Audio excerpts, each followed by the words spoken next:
never slow up, no I don't take shit. I got no love for the fakeness. If you wanna play tough and wanna hate this, I'll always show up. I don't ever slow up, no I don't take shit. I got no love for the fakeness. If you wanna play tough and wanna hate this, I'll always show up and make a statement. I don't ever slow up, no I don't take shit. I got no love for the fakeness. If you wanna play tough and wanna hate this, I'll always show up and make a statement. Everything I do so instinctive and so passionate. Every word I move so descriptive like an adjective. I got a vendetta against people who patented being negative when you should be getting after it. Are we seeing what the young Republicans are actually about with these leaked text messages from Telegram? Racist, homophobic, and misogynist text messages? Is that what the Republican Party is really all about? Or is that the MAGA Republican Party, which is sprouting from the original Republican Party?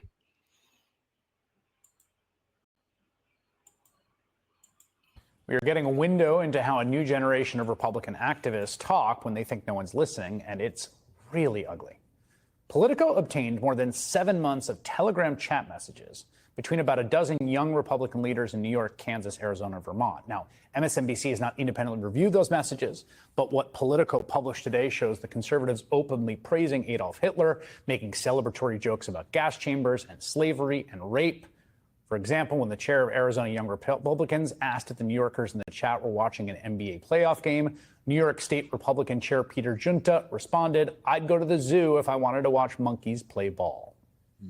We should note that when Politico asked for comment, the Arizona Young Republican chair declined. Junta claimed the release of the chat as part of, quote, a highly coordinated year-long character assassination led by an opponent, I think a kind of internecine opponent, a fellow conservative. Out of 28,000 messages obtained, Politico identified 251 bigoted epithets in the chat. There were many more outrageous examples of racism, sexism, anti-Semitism, homophobia than we could or would want to repeat here. Here's the thing. These are not like, we're not talking about kids here. The age limit to the group was 40. Many chat members work inside government or party politics. One's a state senator. Another works in Trump's small business administration. Politico reports that since they began making inquiries, at least 4 members of the chat have lost their jobs or had job offers rescinded. Now, this kind of virulent hatred on display here has become quite familiar in Trump's very online Republican Party. I mean, all you have to do is find it is open a website called x.com, right? And you can see it everywhere. That one's run by Donald Trump's biggest political donor. Or you can see Trump administration officials and official U.S. government accounts on social media exulting in sadistic edgelord cruelty and celebrating hatred and prejudice. But now it's also becoming clear that the people who are running the Republican Party at the ground level are just immersed in this cesspit of bigotry.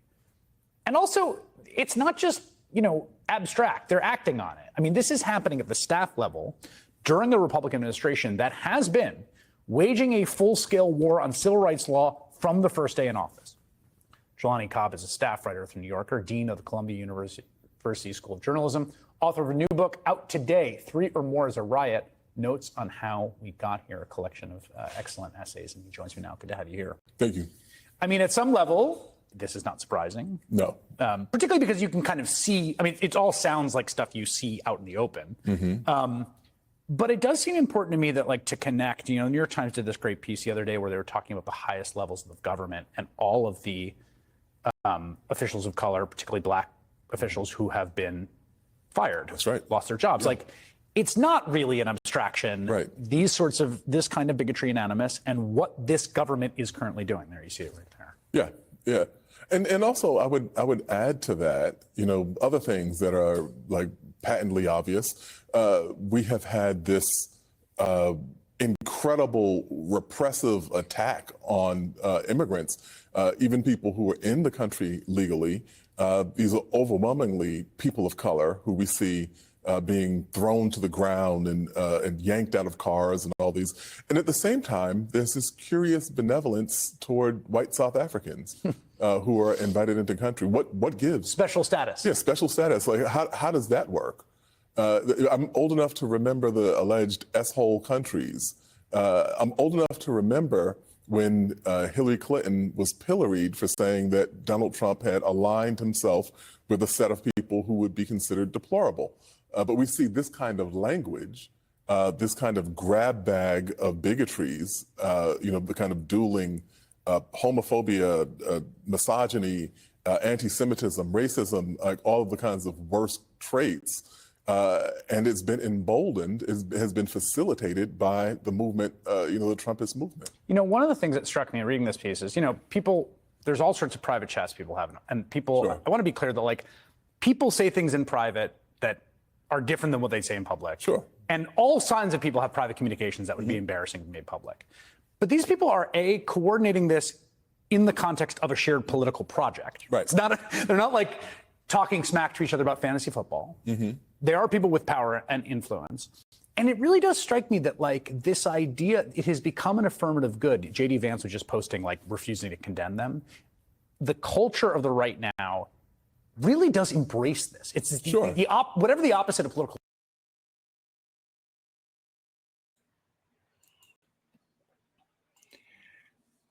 Our own vice president refuses to condemn this hate-filled montage from young Republicans aged 18 to 40 who are in administration, who are Chris Kobach, who's the attorney general here where I live at.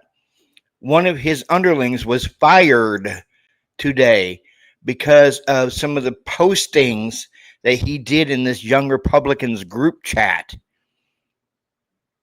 Yes, he was fired because of some of the hateful, racist stuff that he said in this group chat that was leaked by Politico. All these people need to be fired and exposed for their racist shitbags that they are. But no, our own vice president said, leave these kids alone. They're not kids. They're 18 to 40. How are they kids? Why isn't this vice president condemning what they said? You know why? Because he is capitulating it. He agrees with it. Even though our own vice president is married to an Indian woman and he has biracial children, but yet he's condoning these racist, misogynistic, and homophobic comments made by young Republicans in this group chat.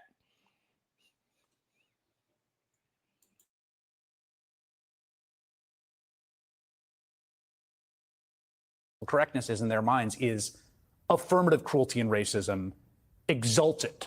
Yeah, you remember when we saw the young woman who referred to the black child baby by the N-word, and then there was this massive wave of money generated for her online in response to being castigated for that. And so this is not uncommon. It's not surprising. The thing that I will say about that is this, though. We have a right to privacy. We have a right to express, ourselves among our friends and our peers in a way that we wouldn't in a professional environment, certainly, sure. But this is into the locker room talk territory. Yeah, totally. Where there are things that, are so outrageous that they should be concerning to you. Like if I wanted to see monkeys play with the ball, exactly, go to the zoo. Irrespective of the context in which it is uttered. And moreover, these are people who hold political power or attached to a political apparatus that impacts the lives of people, of Americans of various kinds of backgrounds. I also feel like, I guess I've gotten in my middle age stodgy about this or something, but I think shame and taboo are really important. I think virtue signaling as opposed to vice signaling is important. And I actually think it's really important for people to be told by other people, hey, that's disgusting what you said. Hey, that's offensive what you said.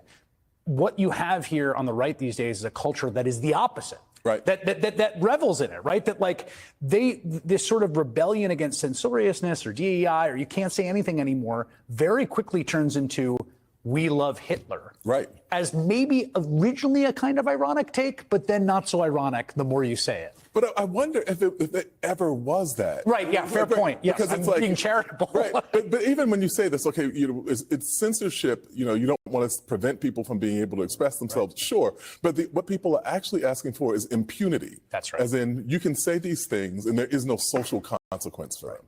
And that social consequence, in some ways, is like what civilization is made of. Right, right. Honestly. And so in my middle agedness, Chris, I will see your demand for kind of maybe common decency and say that I believe that we should bring respect back. Yeah. Just a basic level of respect. Jelani Cobb, a man I deeply respect. Thank you very much. Thank you.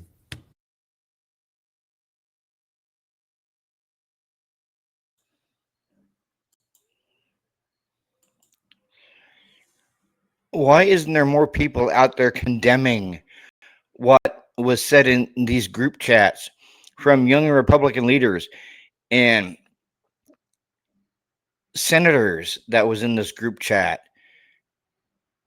It just boggles my mind at how racist this Republican Party is becoming. You have ICE out there rounding up people, shooting a pastor in the head with pepper balls in Chicago. You have a president sending in National Guard into American cities because he thinks that like Portland is on fire and it's a war zone, which is farthest from the truth. He's looking at old posts, more than likely from 2020 when you had the George Floyd riots going on. And that just shows you how dementia riddled his mind is.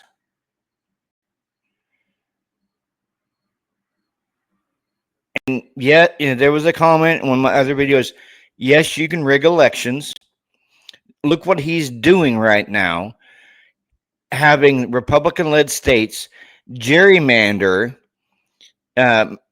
Democrats right out of their seats so he could pick up 19 extra Republican seats in the House because he doesn't want to be impeached.